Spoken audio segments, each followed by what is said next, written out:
I knew him since like back in the day, so it's like I kind of feel bad because at the end of the day, we just boxers and we giving our heart and our soul to our craft, and we go in there and risk our life for the dangers of for the public and ourselves too, entertainment, and for nobody to be surrounded with him at that moment that's supposed to be right there on his shoulder, on his hip. I ain't like that. You stand as one team united with your son because I guarantee you, if Teofimo Lopez Jr. won that fight, oh, we would have got more of Teofimo Lopez Sr. than we wanted. That wasn't right, and that's not the way you do your son. And I just hated to see that, Roy. I hated to see him get thrown under the bus a third or fourth time after the fight. You already had to deal with the fallout of the fight. You dealing with, the natural stuff that's gonna come. You gotta stand on that. You gotta shoulder that, bro. But then this stuff over here from my daddy and my coach, I just didn't like to see that, man. That hurt me to see that. Teo just lost the biggest fight of his life. His world title is gone, and for the first time in his career, the takeover feels like it's over. But while he was undergoing post-fight medicals in total isolation without any team present, his father, Teofimo Sr., was already in front of the cameras making sure the world knew that this loss had absolutely nothing to do with him. Listen to his corner the entire night. I heard them.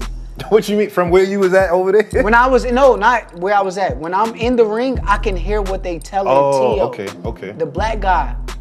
Stacey McKinley. That was Tyson. He kept screaming. Ask him when you talk to him. If you ever talk to him, ask him. Yeah.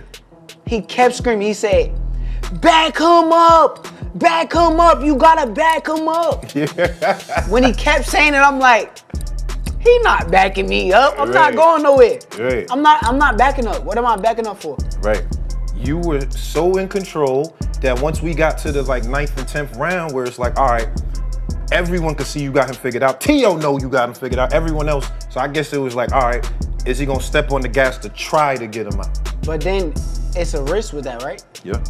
Is it not? Oh, definitely. 100%. So if you win in a fight and you blowing somebody out, right? 8-0, 9-0, and then you say, fuck it. I'm gonna take the risk in this 10th, 11th round and we're gonna trade it out and duke it out. Yeah. And then during the risk, he crack you and catch you. Yeah. What type of dumb shit have you just done during this fight to where you was winning the entire fight and now you hurt and this nigga done got you? Because he can crack. Yeah. I seen it. I felt it firsthand. He can crack. The boxing world is used to drama, but what happened in the aftermath of the Shakur Stevenson versus Teofimo Lopez fight has crossed a line. It wasn't just a defeat in the ring. It was a total collapse of a family dynamic. Reports surfaced and claims made by Shakur Stevenson himself state that Teofimo Jr. was left completely alone after his loss. In a sport where your team is supposed to be your shield, his shield walked out of the arena to protect its own ego. But I said, fuck it, I'm gonna take the risk. Yeah. And when I took the risk, it all paid off. So for me, I'm just happy that somebody actually did it. Somebody, and they gotta give credit to Teo. Yeah. Like honestly, I agree. I felt bad. After the fight, I went in the not in the locker room, the doctors, they went to check me and shit. And I seen Teo in there. We actually took a picture together and everything. But he was in there dolo.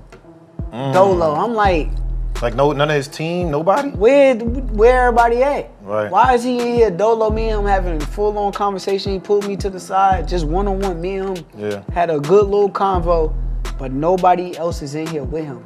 I didn't like that. Like, that didn't make me feel good because I knew him since back in the day. So it's like I kind of feel bad because at the end of the day, we just boxers and we giving our heart and our soul to our craft, and we go in there and risk our life for the dangers of for the public and ourselves too, entertainment.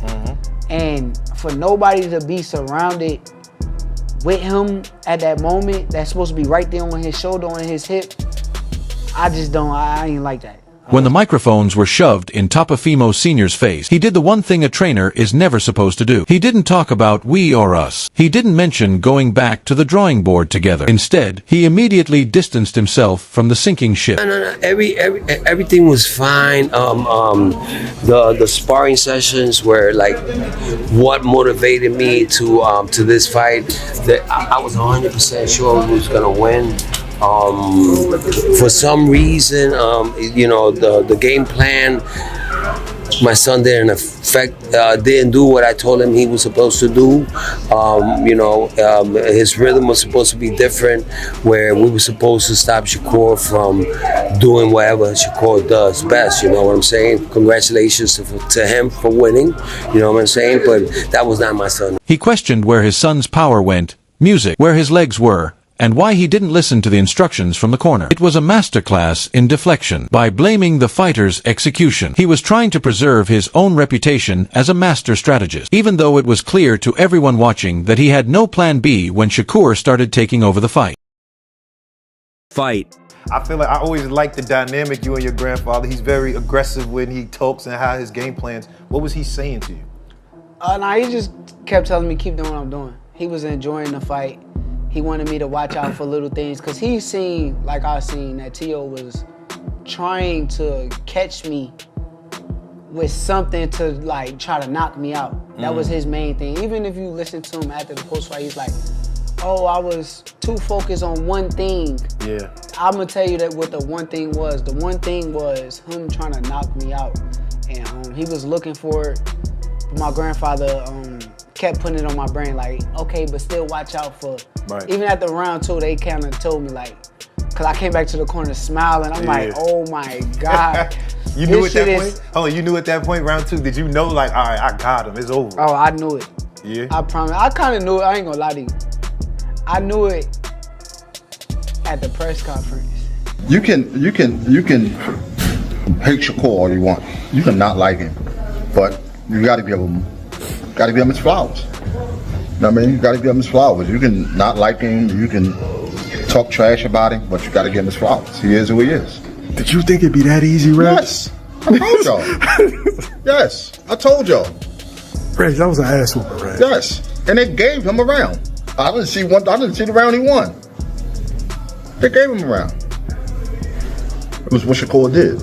Because what could have Tio done to beat Shakur? His dad said he didn't follow the game plan. What game plan?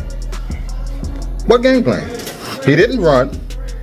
Because everybody say that Shakur runs. He didn't run. And he beat him with just a jab. He didn't even use his left hand. He beat him with just a jab. Do you think he could have got the stoppage, Rex? I don't know. I think he just wanted to beat his ass. What he did. I think he just wanted to embarrass him. What he did. He embarrassed him. That was embarrassing. For people to hold you at such a high level, that was embarrassing. That was embarrassing.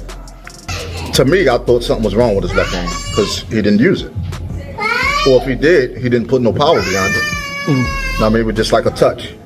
But again, he just beat him with the jab. Shakur Stevenson, for his part, didn't just dominate the fight, he seemed to see the entire meltdown coming. Shakur has been vocal about the fake energy surrounding the Lopez camp for a long time. After the win, Stevenson pointed out the lack of genuine loyalty in Teofimo's circle. Shakur knows that at the highest levels of this game, if your foundation is shaky, you're eventually going to fall. He exploited those cracks in the ring, but even he seemed taken aback by how quickly the takeover camp evaporated once the scorecards were read. He needed a new trainer from what I was seeing. Respectfully to Teofimo Sr, respectfully. The corner instructions, he ain't really give a lot, you know what I mean, from what I was seeing online. Cause the nigga, he in the corner, he like, hit him! He do the same shit. I'm trying, what do you gotta tell me something. Bro. If I'm in there and you telling me to hit him, I know I'm supposed to hit him, bro. I know that. How? He goes in there every fight with Tio and do the same shit. He don't go tell him no instructions. Yeah. He tell him little simple father-son shit. It's his father, his son. Don't tell type. me hit him. He like, where's the power? Hit him. I'm like, come on, man. Nah, I ain't gonna lie. That was crazy though. He said, what happened to your power, bro? I ain't gonna lie. If I'm in the corner and my dad told me that, I would be tight, son. I might even go hold you. I would be tight. Nah, be no tight. bullshit though. Like what? Like, what what? happened Why to your power, bro? Like, why would you tell me that? What? Nothing at all, man. Just didn't come with the right plan. That's all. Better man won tonight. Good fan. Do you feel like you'd like to run it back at some point with Shakur? I know you're someone that always wants to event like that time Kambosos beat you. You want to do it straight away, right? I will see what happens next, man. I'm gonna let my team do the work on that. The backlash from the boxing community has been swift and brutal. Legends like Andre Ward and Roy Jones Jr. didn't hold back when discussing the abandonment. Ward, who is known for his stoic and professional demeanor, called the situation weak. He pointed out that as a father, you stay with your baby boy whether he wins, loses, or draws. You know, it was sad, man. I heard that, you know, that Teofimo Jr., you know, he's getting his post-fight medicals and different things like that, that he was all by himself. No team members. No rah-rah. No, none of that, right? I can only imagine what his circle would have looked like if he won that fight against Shakur Stevenson. Maybe caught Shakur with a punch or whatever the case may be. He got his hand raised. Man, that's weak, man.